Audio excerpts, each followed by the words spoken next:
מי שראה בטלוויזיה, הראו לפני שבועיים שבאושר עד, כן, אחת הרשתות החרדיות, לקחו בשר שפג תוקפו לפני חודש וערבבו אותו עם טרי, טחנו את הכל, חלק נפל לרצפה עם הלכלוך והעפר שיש, הכניסו, רואים הכל בסרט, והמשגיח אומר כן תעשה ככה וככה, ועושים, מוכרים לכם טרי ובמחיר של הבד"ץ. זאת אומרת, חביבי, אתה גם אוכל בעיה לא רק של כשרות, גם שאתה יכול חלילה לסבול מחלות ודברים נוראים, וזה עובר. ולא רק זה, גם זה בכלל לא הבשר של ההשגחה שחתום, כן, מערבבים, כן, עטרה וקהילות ובית יוסף ג'דתי וכולם, הכל מחרבש. אבל עכשיו אם הוא נכנס, הוא לא יודע מה פג תוקף מה לא. פתאום באו בהפתעה עכשיו בתחילה, לא יודעים שזה פג תוקף?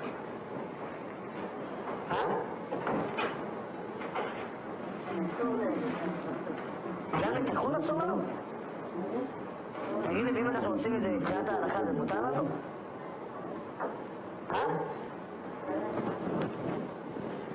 לא יודע, כן יודע.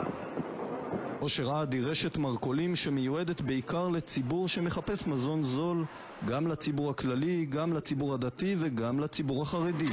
דווקא בגלל זה הזלזול וחשד להטעיית הציבור בתיעוד שהגיע לידינו ושנוגע לתברואה אך גם לכשרות מקומם במיוחד. בתיעוד הזה שצילם מקור מתוך הרשת בסניפים בגבעת שאול ובתלפיות בירושלים, ניתן לראות כיצד באטליז של אחד מסניפי אושר עד מערבבים בשר טרי עם בשר קפוא.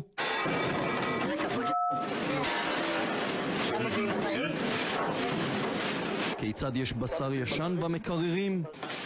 הקרא, תראו את התאריך שלו,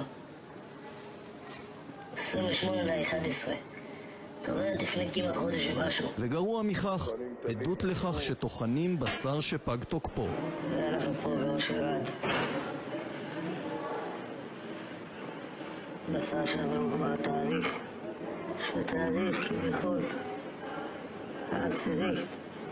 מה הבעיה הכי עקרונית פה? כאילו מה הבעיה? אתה חייב בעיה, אתה חייב לעשות את זה בעיה, אבל אתה נוכל את זה למשחק, סבבה? אין בעיה, אתה פג תוקף? בטח, פג תוקף, נכון? השיחה היא עם אחראי המשמרת במקום.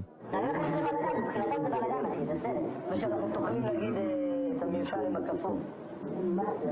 זה בלגן? אל תדבר על זה, דפוק סתם רבי שזה תשמע אותה שלא ידעו, אבל לא רק בתברואה עסקינן, האם יש גם בעיות כשרות לכאורה?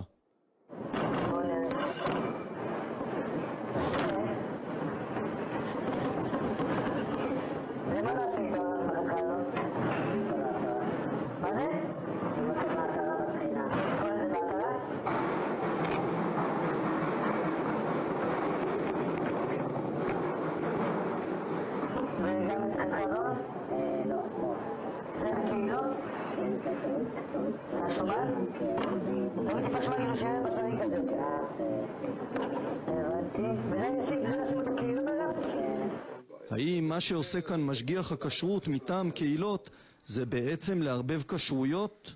נסביר. עטרה הוא בשר תחת השגחתו של בד"ץ בית יוסף, ספרדים. קהילות הוא מותג כשרות אשכנזי בכלל, חסידי. כל אחד מהציבורים הללו אוכל רק מה שמושגח על ידי הרבנים שלו. ואילו כאן מאותו נתח בשר, בהוראתו של המשגיח, נחתכות חתיכות גם לקהילות וגם לעטרה. והכל קורה במטבח של הסניף הזה באושר עד.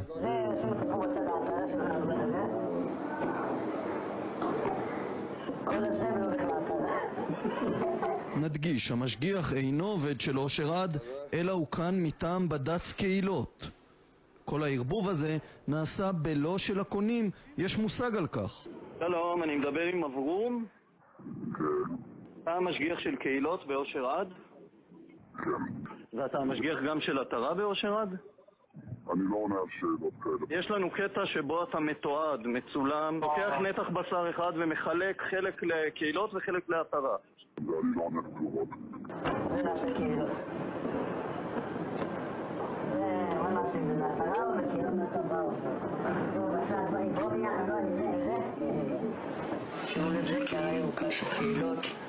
זה הבשר של המשגיח, ממש של קהילות. לערב את זה עם ההתרה. קיצר מה שהולך פה בכשרויות. שהשם ירחם עלינו. מסכנים אנשים מה הם אוכלים בבית. התקשרנו גם לבד"ץ בית יוסף שאחראי על הכשרות של ההתרה. הנציג שענה כעס על מה שסיפרנו. מה? וידאו? חמור מאוד.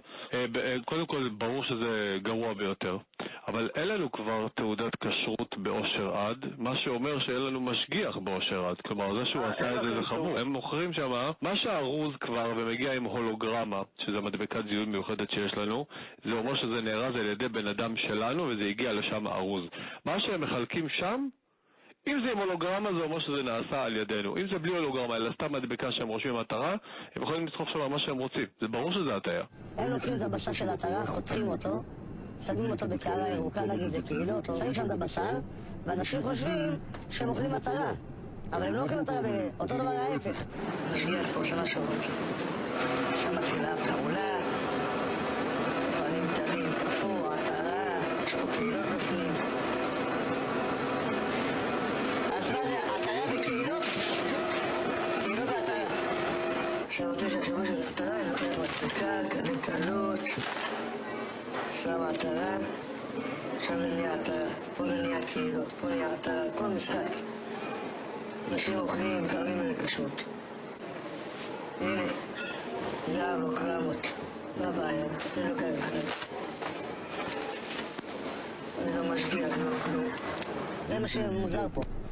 ואנחנו זה ששמים את הפלום בהצופה שנקרא צריך להיות במפעל. כדאי לציין שלכל כשרות יש מחיר שונה, ואברך שקונה כשרות X מוטעה ומשלם לכאורה על כשרות Y. בקיצר יש שם תור ברור אחד שלם. אני באמת כואב לי לראות איך תלמידי חכמים ואברכים אמיתיים, ואברכים שמרוויחים בקושי 1,200 שקל בחודש, הולך קונה לאשתו עופות ובשר, ושם מרמים אותם, הם לא יכולים לקחת את הכשרות שהם רוצים.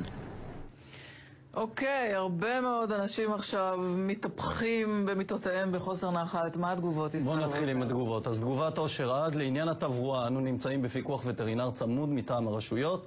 במידה שאכן יתברר כי יחידים חרגו מן הנהלים, יטופלו הדברים במידת החומרה הראויה.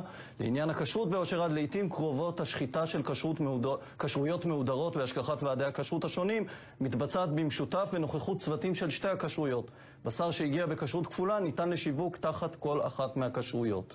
צורת הפיקוח וההשגחה הינה בסמכות ושיקול דעת הכשרויות בלי מעורבות הרשת. עכשיו לתגובת התרה.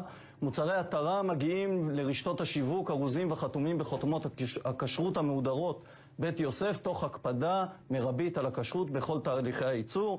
למיטב ידיעתנו בסניפי הרשת פועלים משגיחי הכשרות האמונים על ההשגחה.